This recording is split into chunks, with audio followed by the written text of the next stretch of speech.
Women Talk Radio with Sandra Beck and Linda Crater celebrate the thoughts and opinions of magnetic, spirited, and influential women. Each week, bold, brilliant women spark vigorous conversations on the complexities of life, love, and happiness. Now here are your hosts, Sandra Beck and Linda Crater.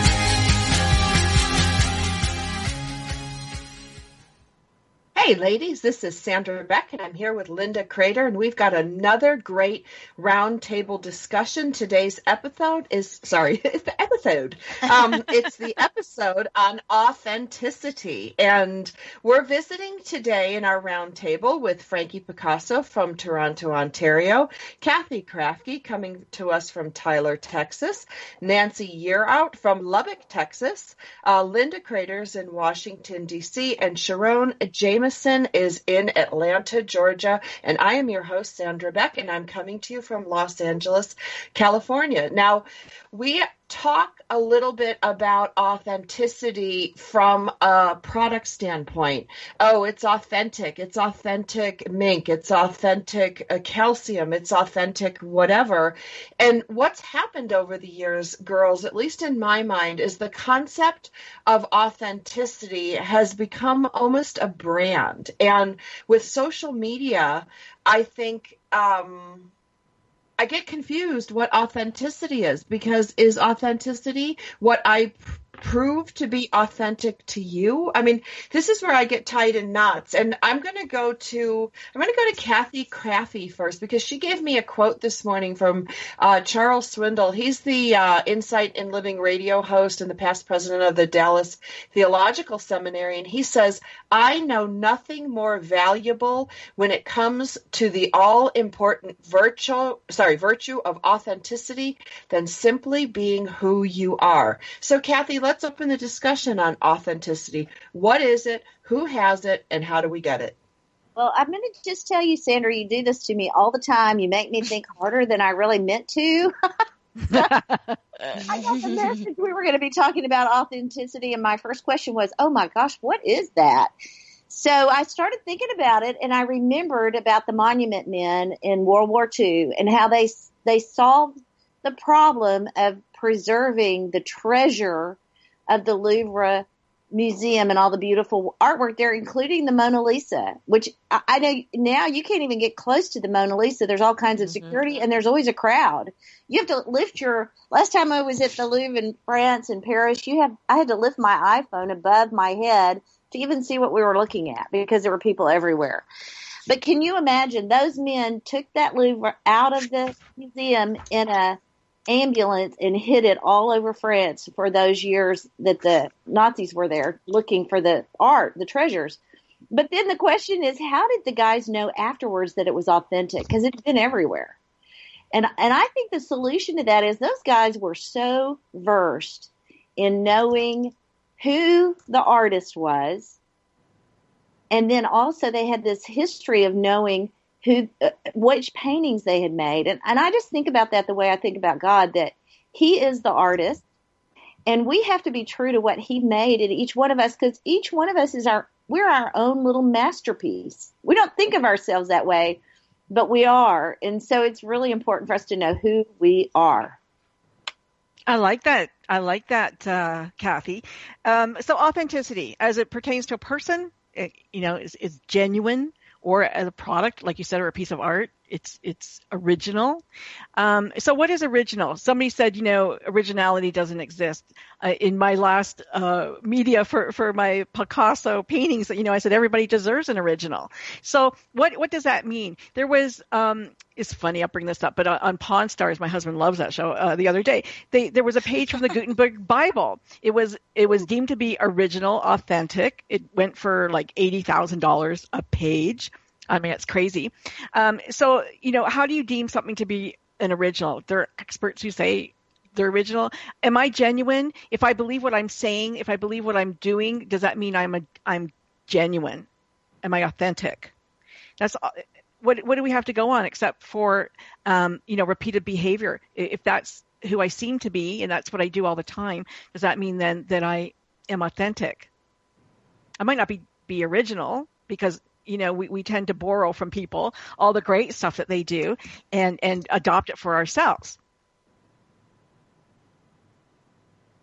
Nancy? Yeah, I'm listening to all this. I'm going to throw in my 2 cents here. When I think of authenticity, I think of being real and being true to yourself. And I see a lot of people out in the world, and I think about business because I'm a real estate broker. I still do a lot of real estate, and I wear a suit. But I'm also who I am. And I think authenticity is being who you are. Mm-hmm. And, you have to look yourself in the mirror. And I think people recognize, I'm going to say I know they recognize authenticity. People know if you're real or if you're fake. And I think we've got so much fake lately instead of real. And I think people appreciate it when you're real. Don't you? Absolutely. I think people appreciate it, but I think authenticity comes with age. I think that when we're younger, we mimic and we imitate because we are rewarded for it. And I think it takes time to peel away all those layers of expectations and norms and paradigms to really know who you are and to be courageous enough to walk in your own power. So I think authenticity is something that you get, that it's a journey, it's a process, and it's a destination. It's a moving target because when you know more, you do more and you do differently. And I love this quote, this African proverb. I love my proverb. And it says that nobody can use another person's teeth to smile. And I think that many times we're using other people's teeth to smile because our teeth have not formed yet. And I think it takes time to understand what you really feel and what you really know. And then after you know it, it takes some courage. And so I think that that's why middle age is so powerful. And because I know when I turn 50, I am not to be played with. I'm a soul to be reckoned with.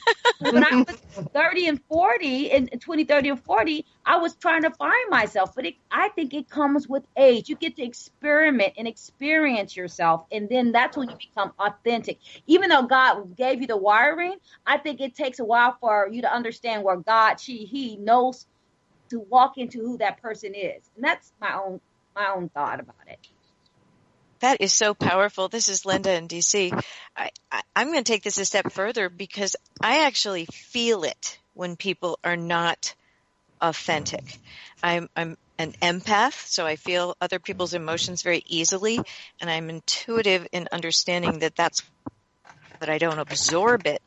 But I feel that you're so right about the age and the self-awareness. It's a process. We are constantly evolving. And when we are around people who are authentic, we tend to feel comfortable. We tend to feel heard. And being heard is a wonderful thing in life. So often that doesn't happen. But being heard and being around those that you feel safe with and trusting, it becomes something that you seek as you get older, I think. And when you do feel it the other way around, you become more guarded. And that's when, personally, I feel a mask sort of slip on. I am not becoming less authentic, but I am warding off others not feeling the same way, not being congruent with their actions and their insides and outside. I have a quote, too. This one is, you can find on the outside only what you possess on the inside. And I think that to be so very true. And I love that getting older strips away the artifice and we really become who we were meant to be. At least I hope that that's the process that I'm undergoing. I love that, Linda. And, talking about feeling safe and feeling and being able to know when somebody is authentic with you and that vibration that's in that room, being an empath. Mother Teresa, I have a quote. Mother Teresa said, honesty and transparency make you vulnerable. Be honest and transparent anyway. Mm-hmm. And as we're talking about aging, and we're not all old, probably the oldest, but as we age, we do find that here's another quote, to thine own self be true. We can be true to ourselves. It doesn't matter what people think about us anymore, as long as what matters is what we think about ourselves. We don't have to live up to anybody's reputation. We are our reputation. We are our own authentic self. And that's a great place to be in life. I love that. Love that. All right. Nobody told me it was quote day, so I didn't bring a quote as the host.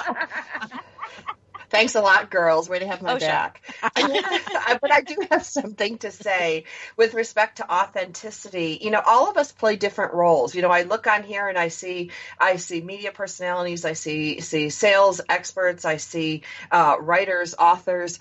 And, you know, we play a lot of roles as women. And while you guys were talking, I was thinking of, you know, the roles we play. We're wife, we're the lover, we're the partner, we're the mother, we're the sister, we're the daughter, we're the boss, we're the employee, we're the owner. And this goes along a little bit with Linda, with Linda Crater's comment about the masks we wear. And, you know, when I think about authenticity, I tend to bring my authentic self to the game no matter where I am. And that actually offends a lot of people. And it works in some scenarios. And like Linda Crater and I partner up on a lot of work, and she's so much better at the front face. She's the polite, the corporate presentation. She's less apt to call somebody an idiot like I am and just pay attention and sign the contract or don't, but I'm tired of this conversation, which is how I conduct business. And Linda's out there, you know, with the like, let's have a conversation about this. I'm like, let's shoot somebody between the eyes. Linda, get off the phone. It's all about relationships, Ann. And that's it. There's a reason I work with computers and Linda works with people. But at the end of the day, we all have different roles. We all wear different masks. And when we come back from the break, we're going to talk about these roles versus masks. And we're going to lead with Sharon Jameson, because when you put things in the chat, you get called on. Just like when you make eye contact with the teacher in elementary school. We're here today with Frankie Picasso, Kathy Crafty, Nancy Year Out, Linda Crater, Sandra Beck, and Sharon Jameson. If you liked the beginning of today's show, you're going to love dynamicwomentalkradio.com. You can find this episode and many more like it, talking about kindness, drama, reputation, love, sex, money, all these kind of good things that women love to dish about. And I want to thank the women coming on the show today, because as Madeleine Albright said, we use our opinions to start conversations, not end them. We will be back after the break where we talk about this roles versus masks as women. You're not going to want to miss it. We'll be right back.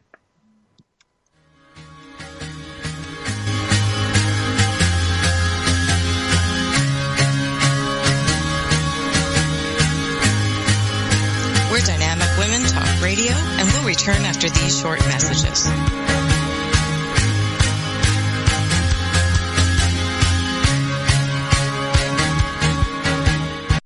It's the Fitness Minute with fitness expert Annette Hammond. According to a Gallup poll, 56% of Americans want to lose weight. Most of us know that muscle burns more calories than fat. So when you're trying to lose weight, you want to lose body fat while preserving the muscle you have. Lifting weights while you're losing weight is not an option. It's a requirement.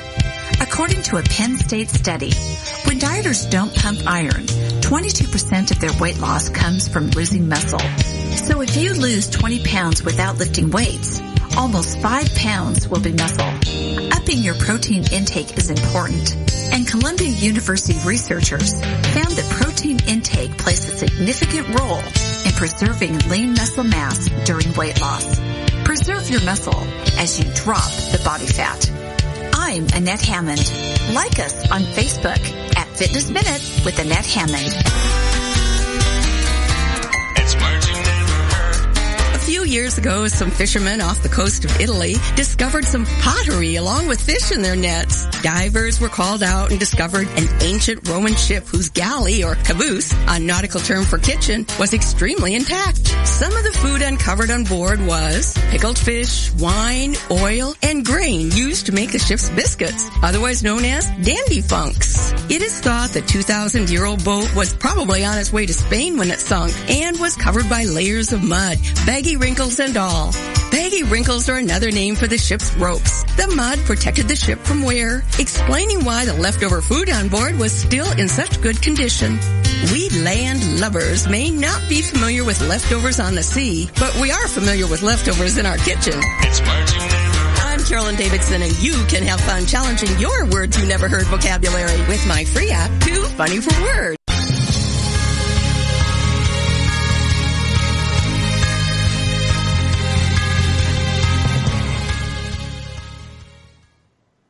Hey, ladies, this is Sandra Beck, and this is Dynamic Women Talk Radio, and we are talking about roles versus masks. And some of the roles we play as women are wife, lover, partner, mother, sister, daughter, boss, employee, owner. You can take your pick. We are many things, and boy, if you're a mother, you can add in cook, chauffeur, maid, therapist, you name it. There's so many roles we play as women, and I know men play roles too, but this is not Dynamic Men. This is Dynamic Women. So we're going to talk about women's issues, and we're going to go to Sharon Jameson in Atlanta, Georgia, and we're going to open the conversation about the role of masks and roles. Yeah, thanks so much for that. I believe that roles are what we do in the world, but our masks are what we wear. And we get confused when our mask and roles don't collide. But I believe that our roles can still be operated in a way when we are still being authentic. I don't think that you can authentically be a mother, lover, worker, whatever. I think that when we put on the mask, that's when things get confusing to us and confusing to others. And that's when you start to feel that uncomfortable feeling, because it's palpable when a person is showing up in their mask without in their role. And I tell people, you can have a role and still be authentic, but don't wear your mask to the role, because my spirit, my soul is going to be repelled and repulsed by the mask, because you feel it is palpable. And I think somebody already said that. And I think that when we can understand that we don't have to wear a mask for our role, we can be who we are all the time, and we don't have to go along to get along. That's when we become powerful, and that's when we become proud of ourselves, and that feeling becomes palpable to everybody who's around us. I think we got to be careful not to let those things converge in a way that we become what I call spiritually chaotic to our own selves, and then we transmit that chaos into the world. Good point. Yeah. Nancy? I think so too. I agree with what you're saying. You had mentioned before that, it comes with age, and it does come with age, but I also, it's conflicting sometimes. I'm a spiritual person, and once you are very spiritual and you have faith and you live that way, it's difficult sometimes in business. I've been at the conference table at my office, and I've got done doing a deal, and I've looked up and said, well, bless you. And the people just looked at me like, what? But it's who I am. And they smiled, and that's who I am, and you have to be who you are. And sometimes it is difficult in business. And I don't push my beliefs on anybody, but I walk the walk and I live it, because you only know if you're true to yourself. You don't want to put the mask on. I mean, sometimes you have to, maybe not say the things that you would want to. Maybe I have to bite my tongue a few times, where I'd like to say, hey, let me tell you what I think about this or about that. And I will bite my tongue in a business setting, because I don't want to push my spiritual values on other people. But if the subject comes up, I am true to myself, and I tell them honestly what I think about things. So it does come with age, but I really think it's important for us to be real. I mean, that's all you have is your integrity and who you are. That's it. So it's so important to me, I guess, not to put the mask on and try to remain who you are and true to yourself, I love that. Nancy, that reminds me that on the University of Texas, they have it carved into stone there, that you shall know the truth and the truth shall set you free. Mm-hmm. And yes. I think you're talking about being judicious. You're not compromising your values just because you're careful in the way you approach people and you're respectful of them and their beliefs. That's not lacking integrity at all. In fact, I think if anything, that is something with age, we begin to be more respectful and more sensitive to other people and where they are. We've been there. We know what it feels like. Hello, morning. I agree with you. Exactly. Good morning. Good morning, Jackie. Good. You guys hold on. We're going to welcome Jacqueline Lopez to the episode today. We're talking about roles and masks we play in our authenticity.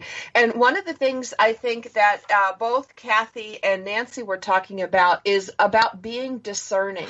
As women, we have to discern what do we share about ourselves, whether it's our beliefs, whether it's our emotions, whether it's our political orientation, our sexual orientation. All these things come to judge women with respect to their authenticity. And the roles we play require us to be discerning in different situations. Jackie, would you like to weigh in?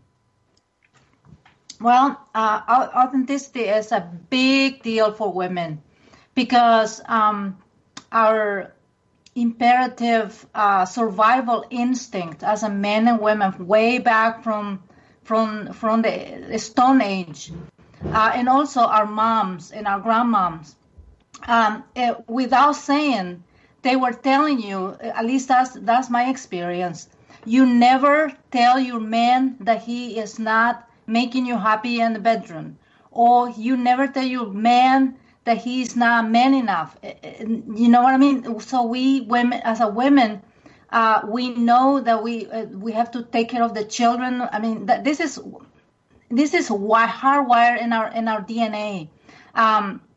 We think that we should not be authentic with our men because culturally and socially and economically, way back when we were not free to work and become professionals and go and fight for the bread in the world, we have this imprint recording in our head.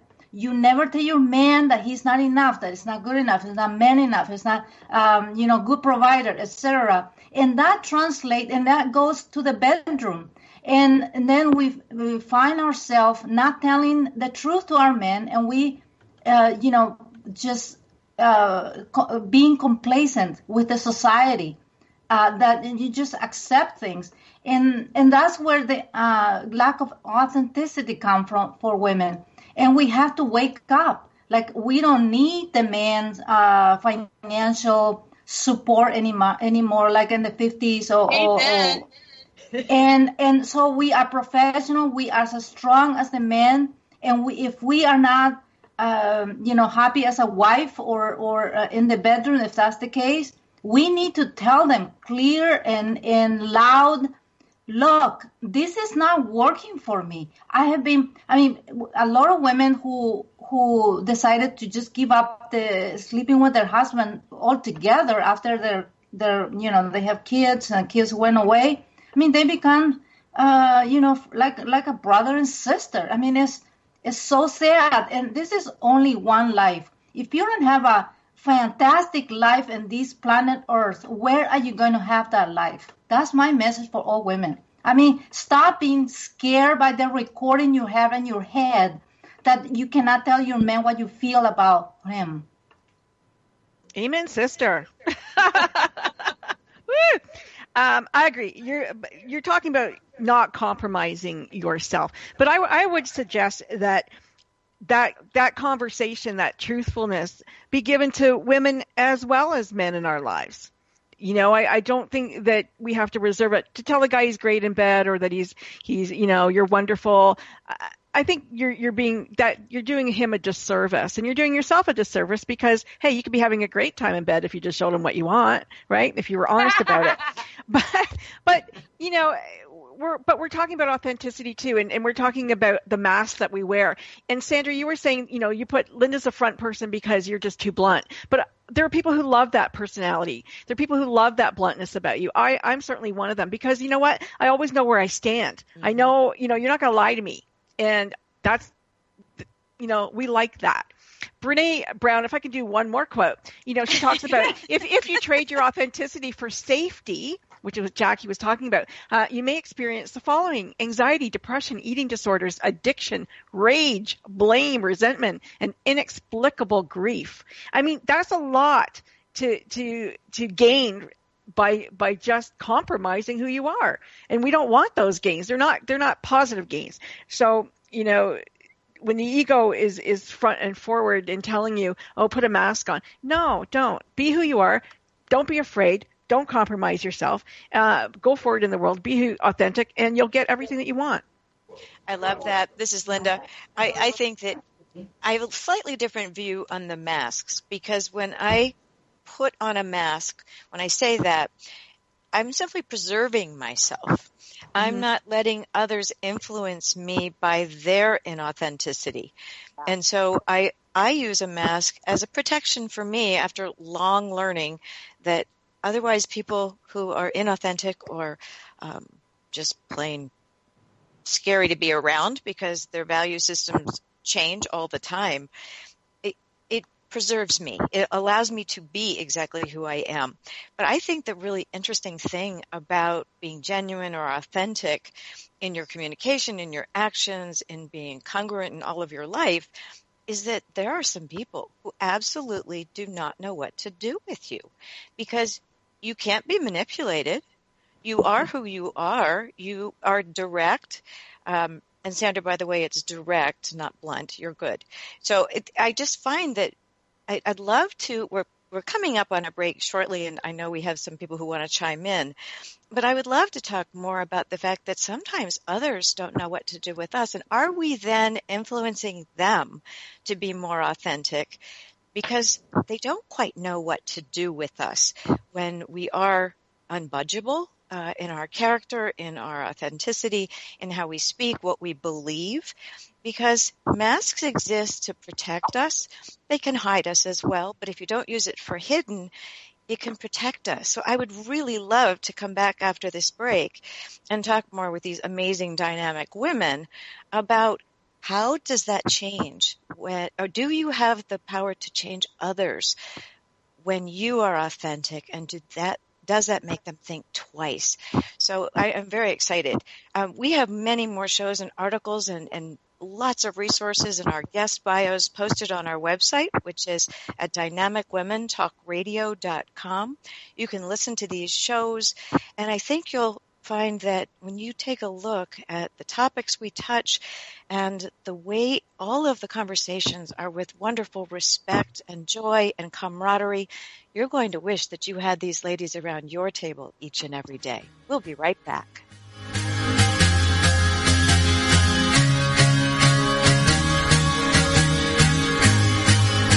We're Dynamic Women Talk Radio, and we'll return after these short messages.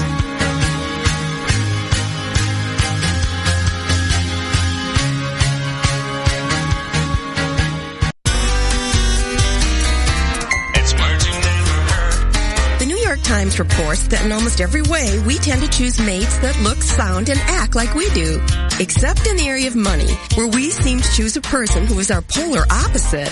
In other words, spendthrifts and tightwads tend to marry each other.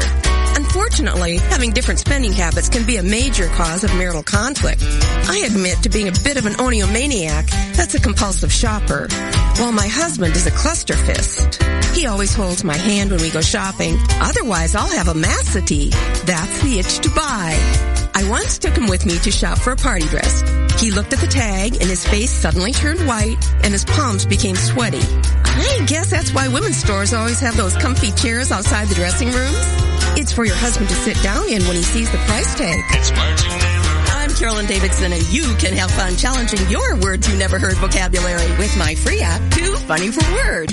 It's the Fitness Minute with fitness expert Annette Hammond. The fat that is deep within your abdomen and fills the spaces between your internal organs is called visceral or liver fat. This belly fat poses a crucial threat to your health and needs to be taken seriously. Aerobic exercise such as brisk walking, jogging, and swimming burns calories. Resistance exercise such as weightlifting builds bones and strengthens muscles. Both of these modes of exercise are important, and both should be a part of your exercise program.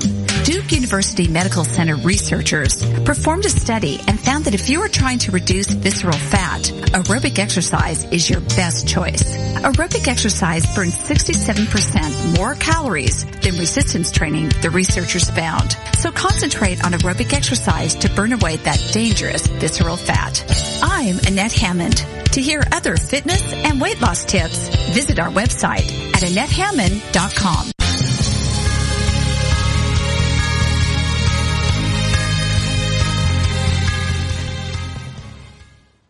Hey, ladies, this is Sandra Beck and Linda Crater with Dynamic Women, and we are visiting today with Frankie Picasso, Sharon Jameson, Kathy Crafty, Nancy Yearout, Jacqueline Lopez, and Sharon Jameson. And it's a tough topic when we talk about authenticity because there are so many threats to our authenticity and there are big, big challenges for standing up for the truth. I know I have been fired, I've been criticized, I've been challenged, probably divorced, when I have been my true, authentic. She's thinking about it. Well, I'm just thinking I can't speak for my ex-husband for wanting a divorce, but clearly my authentic me, my authentic self, which is to speak really, I don't know what you guys called it, bluntly.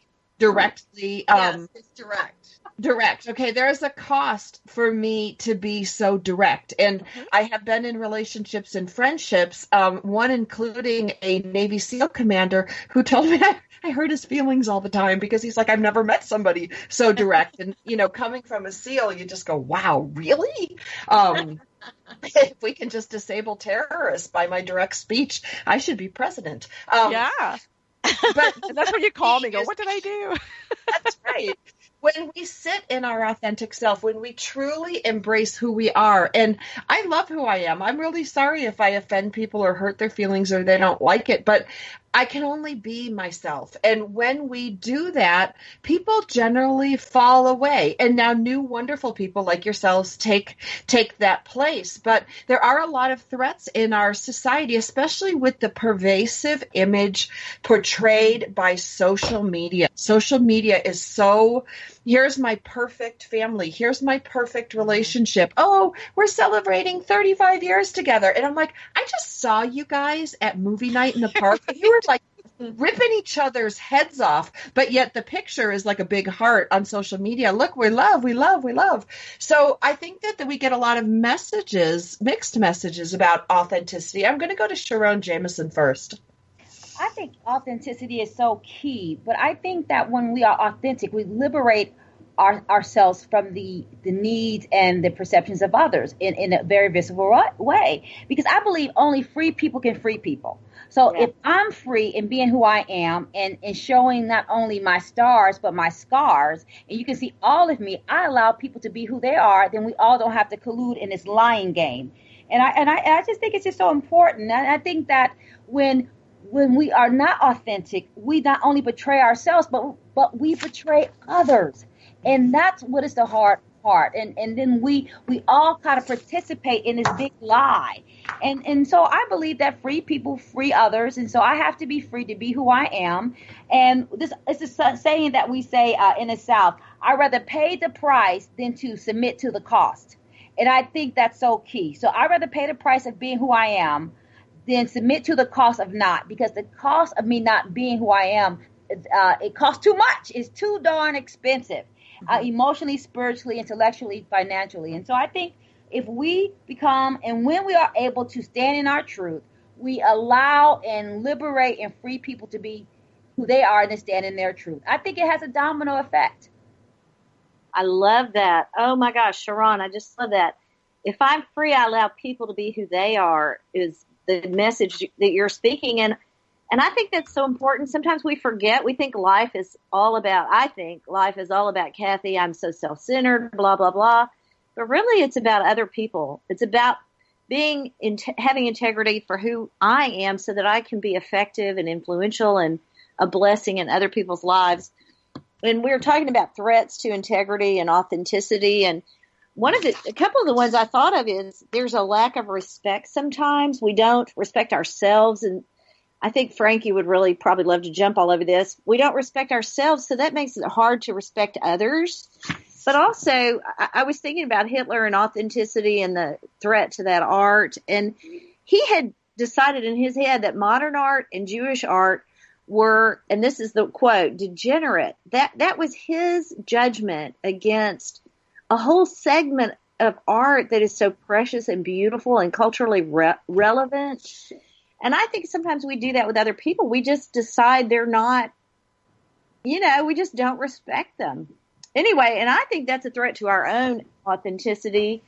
But when we free ourselves up to really love who we are, then we are free and we set other people free. Jump in there. And by the way, Jack, before you do, I have one more thing. I love it that Jackie jumped in here and she was so real. Yeah.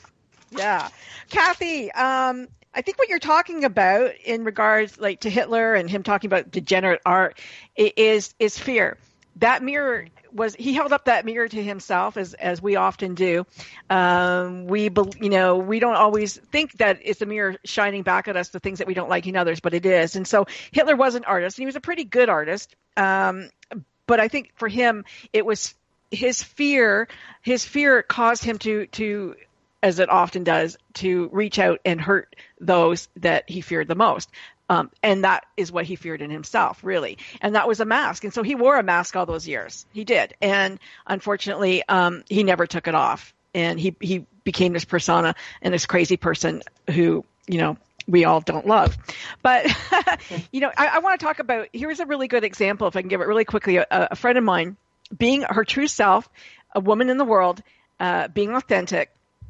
She had an Infiniti, and she took her car for servicing, and when they do an oil change, they're supposed to do a tire check and a brake check or something like that, and it came back that they charged her for brakes, and 2 weeks later she had to get her car serviced and somebody else took it, and they go, oh, your brakes are seized, or they're held together, they're stuck together actually. So she went back to Infiniti and she said, did you guys do this brake check you were supposed to do it? Oh, yes, ma'am. Yes, we did. And she goes, well, the situation has come up that they're actually stuck together. So I don't think you really did do that. And she took her car in and they said that they're going to fix it. And they gave her a loaner. And they said, now you have to put gas in our loaner when you bring it back. Now she just went from point A to B and came back. And she says, I'm not paying gas. And they're going, no, but you have to fill it up. She goes, no, I really don't have to. And she was not rude. She goes, but the first time I brought my car here, I paid gas myself, and now you're asking me to come back because you didn't do the job you said you were going to do, and you want me to pay gas twice. So I'm not going to put gas in your car. And she just stood up for herself. That assertiveness training.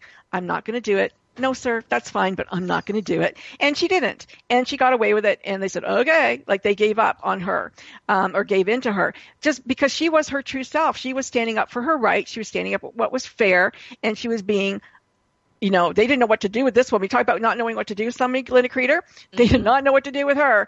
And like this guy's like, yeah, but I think you have to. She goes, no, I really don't.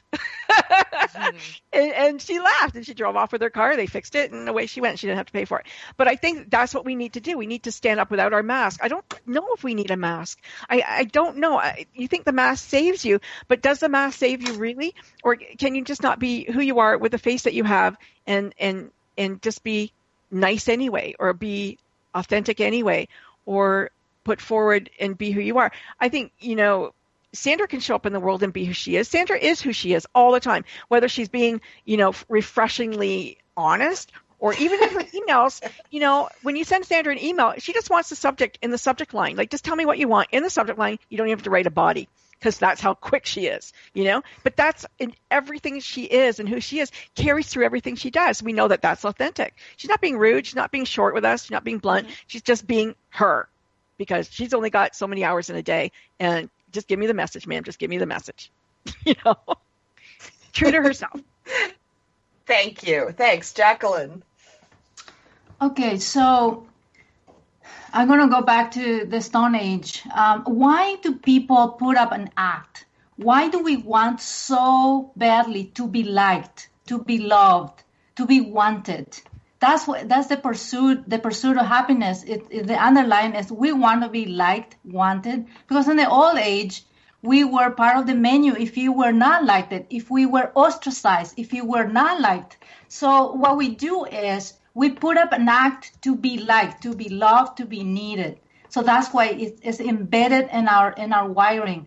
And I ask everybody here to be courageous and drop that neediness to be liked and to be loved. You're going to be liked. If you're not liked by a certain kind of group of people or person in your life and your family, maybe that's a good thing. I mean, don't compromise yourself because you just want to be liked. and then you look at yourself in the mirror and you feel like less than, you don't like yourself because you've been put in this mask. But you have to be courageous to be your authentic self. You're now no longer threatened by an animal to be eaten or ostracized from your group, from your your society or family or group of friends. If they don't like you, too bad. Just accept that. So that's what I say. Be courageous and be yourself. And I think courage is so important. And I think it's easy to tell someone to be courageous. But we know that courageous, to me, is a journey. And you gain courage step by step when you're able to keep being who you are. I think sometimes we tell people to be courageous, but we haven't modeled it. We haven't given them the skills to do it. We have not celebrated them when they have done it.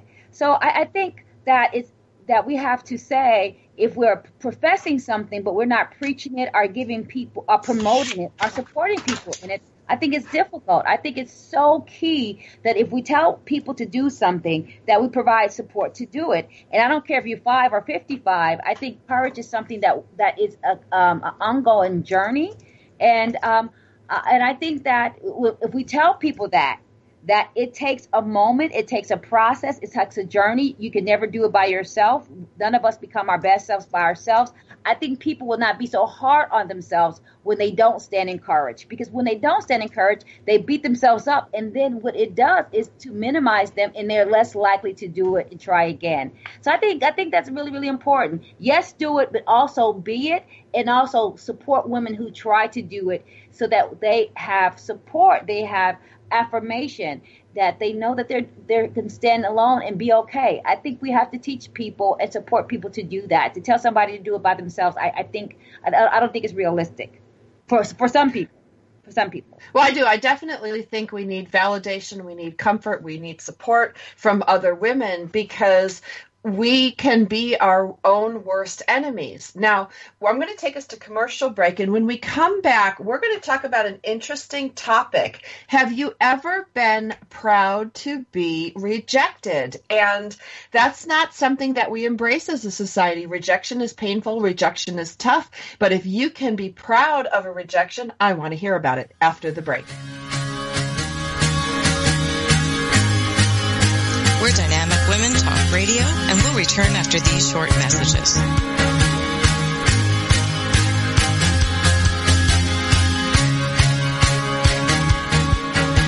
This is TogiNet, Cutting Edge Radio. It's the Fitness Minute with fitness expert Annette Hammond. As summer ends and fall schedules begin, it may be time to reset your healthy habits. For most of us, it was a lazy, crazy summer, and many took a vacation from healthy living. Backyard barbecues, relaxing on the beach, and taking in the ambiance of outdoor restaurant eating may have led to weight gain. You may have eaten things that you know were not so low calorie and nutritious, and maybe you even let your daily exercise go by the wayside. It's time to get that weight off and increase your daily exercise. It's time to get back on your healthy living routine. It's easy to reset. Exercise every day for 30 to 60 minutes. Make it a priority and don't miss. Go back to planning your meals to keep your good eating choices at the forefront. By changing a few daily habits, you can get back to healthy living and feeling great. I'm Annette Hammond.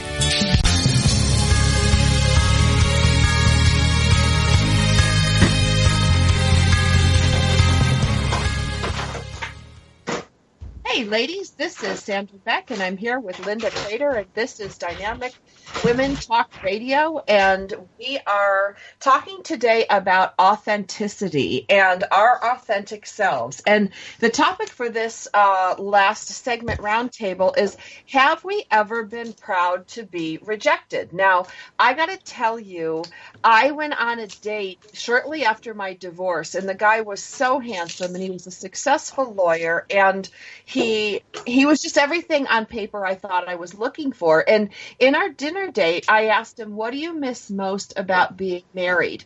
And he said to me, I missed having my clean underwear folded next to my socks in my drawer.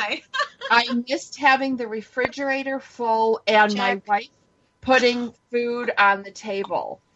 And I just looked at him and I thought, of all the things in a marriage, that's what you miss most. Like, you couldn't hire a maid, you couldn't hire a housekeeper or a cook. I mean, of all the things of value to give to someone, and I know people like, there's the 5 love languages and acts of service and presents and I don't know, whatever it is, give me a tech gift and I'll love you forever, I guess. But I was very happy to be rejected by him. I was very happy that he never called me again. And I think the horrified look on my face said everything. And I'm sure I made some snarky comment, but I'm sure I did. I wish I could remember it. But I'm going to go to Nancy Yearout and find out, have you ever been happy to be rejected, Nancy? I was thinking about that over the break. And I guess what really helped me, which has been really crazy, I was a single mom for years, and my kids were little when I became a single mother. And I would go to school to different functions, and, of course, the other women didn't want to speak to me. They were with their husbands, and they would look at me like I was an outcast because here I was, a single mom by myself with the 2 kids. And it was really hurtful for a long time to go to school functions. But what it did was it made me stronger, and it made me stand up for myself a little bit more. And it really molded who I am today. I have gotten to a point where, the rejection bothers everybody to a certain degree. That's just who we are. We're human. But I think it really helped me learn to stand up for myself and be okay with being a single mom and be okay with being the mom and dad both for a while. And I'm really proud of my accomplishments with my children. They've grown up to be wonderful adults. And I just think people respect you more when you are who you are. And you guys talked about the energy, and you can feel the vibe. We're all intuitive, and we all feel that good energy when somebody is themselves and they are authentic. And I just think that if you are rejected, sometimes good comes out of it, I love that, Nancy. This is Linda. I think that the times I've been rejected were blessings in disguise. The kind of I missed the bullet kind of experiences. And again, like Sandra's, mostly relationships. But, I don't have a good story like the dinner table conversation, but I will say that our means of communication these days, like texting, is not good relationship material. And when people communicate only in small sound bites that can be misinterpreted, that's pretty scary. So my little story about being rejected and being a blessing is that I was seeing someone and they decided to break off the relationship by text message. And I thought, perfect. I don't need to be part of this anymore. And I laughed out loud because that is such a silly, infantile, cowardly way to end. It was a previous friendship that had grown into more, but it was so good because then there was absolutely no need to step in and do anything further because that was a blessing to me. So I think sometimes those moments when we are rejected they're wonderful. Boy, and I'm just going to jump in behind you, Linda Crater. This is Kathy. And I want to say how grateful I am that in your life there's enough room for me to be a part of your friendship circle. So that person did me a huge favor, and I'm grateful. It's a blessing for both of us. I think so. And I wholeheartedly agree with that. I like what my husband says on this. He says, I'll take the blame now because it'll be credit later. And I've had that experience where we had one nonprofit gentleman that I had to deal with, and my son was involved, because of his leadership role. My son also had some contact with the same guy, and it was so stressful, but we just kept pushing against his bullying. But I was so happy when it was over because I didn't have to deal with him anymore. Like, it wasn't a relationship or even a friendship. It was just a sense of authority that we had to respect for a while. And once it was done, the beautiful thing that came out of it is my son learned so much about how to not be in leadership. Like, he learned all the bad habits that bullying leaders can have. And so it was just a wonderful experience, but it was very painful at the time to have to engage with somebody who was so authoritarian and not able to listen or ask good questions. And he just had a lot of bad habits as a leader. So we were really happy when we were no longer involved in any way with that nonprofit. But we still said there's a blessing that came out of it. Mm-hmm. I would like to tell a story about how I became, I made friendship with rejection. One, when I was a young woman, I never thought I was beautiful. My sister was the pretty one. And early on, I learned that I'm going to be kind of the second in the family in terms of beauty. So I think that built a sense of worthiness beyond the beauty. So that's another thing that happened in my life, that I decided to be an entrepreneur. And being an entrepreneur, and if you don't make friends with rejection, you are going to fail badly. And so I learned those two lessons. One, I'm not going to be the pretty one, so I'm going to just have to accept rejection from men, and I kind of make peace with that. And then being an entrepreneur and being on the telephone, selling yourself all the time or in person, you have to make friends with rejection. Otherwise, you're not going to survive this life. You just make peace with it. So that's what I did. That's how I master, rejection. I made friends with it. I cannot tell you that just made a whole difference in my life. Instead of avoiding to be rejected, make friends with it. Make friendship. I agree. I think it's so important to master rejection. I learned how to deal with rejection early on because I started school when schools were still integrating. And I remember starting school when I was 5 years old, and my kindergarten teacher hit me in the head with a chair because she said I was attacking her. And then by the time I was in second grade, a couple of kids jumped on me and gave me a concussion, and the nurse did not call my mother because she told my mother she thought that black kids had hard heads. So throughout my life, my life was full of rejection because I was always the only one, the first one, as being a woman of color. But then after I went through a lot of therapy because it was really, really painful, I had to learn that rejection really is needed for my elevation.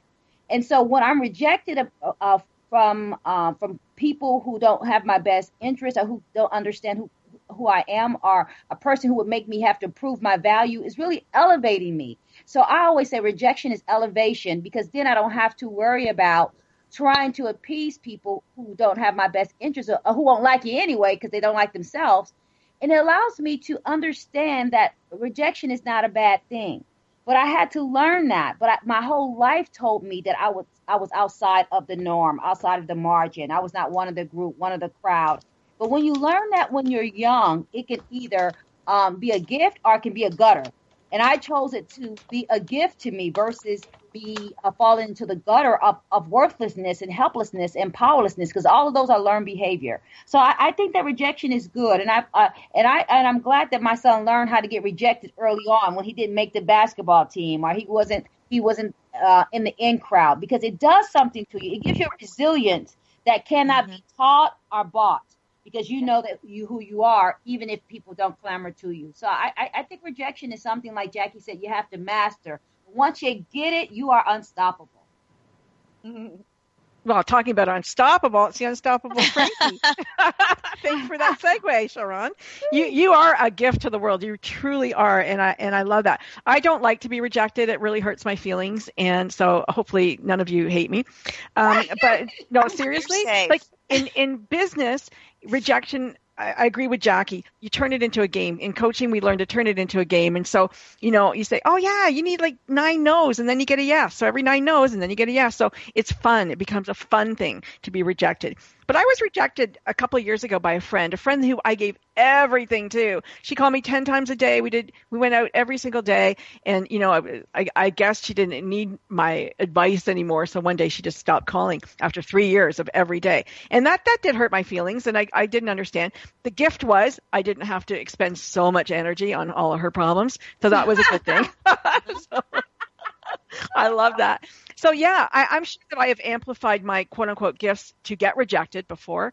And that is a blessing, Kathy and Sharon. Yeah. I love it. So there you go. Oh, thanks. Well, I don't know. Rejection is tough. I think when you're a teenager and you're in high school and all of that, it's really tough. And like Sharon said, if you can get the rejection thing down to where you're not taking it personal and you can learn from it, then you become a little bit better person. It's tough. I get on Facebook now. It's kind of funny. And, I pick up all these friends that I had in high school that I haven't talked to in years. And still, everything is still the same way it was back then. It's so funny, but I'm such a different person. So I think, when you learn and you get a little older, like we've talked about, you learn how to deal with rejection a little bit better. And as you get older and you get out into the business world, like you guys were talking about coaching and getting out there and doing cold calling when you're in real estate, you have to deal with rejection. That's just part of the business, and it makes you tougher and it makes you a little bit more thick-skinned, I think. Nancy, I love that. I think that we often find that rejection, as I mentioned earlier, is a blessing, and it does make you stronger. I also think that it removes toxic people from our lives. And so those that are toxic to us are truly not being authentic with us or genuine with us, tying us back to our topic.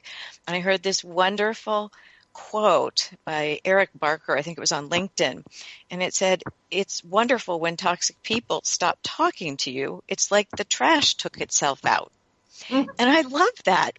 I thought that was absolutely hilarious, because when there are people who are not in your sphere of values, character, they're not direct, they wear masks, they're not kind, they don't have the courage to tell the truth, any of those things, I think that by removing those people from our lives, it makes room for other people to come in.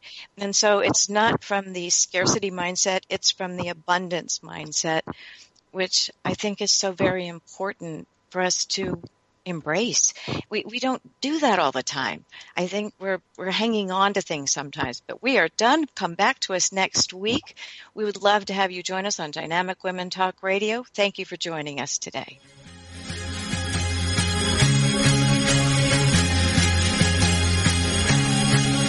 Thank you for tuning in today to Dynamic Women Talk Radio, and join us each week. You can find more shows on dynamicwomentalkradio.com.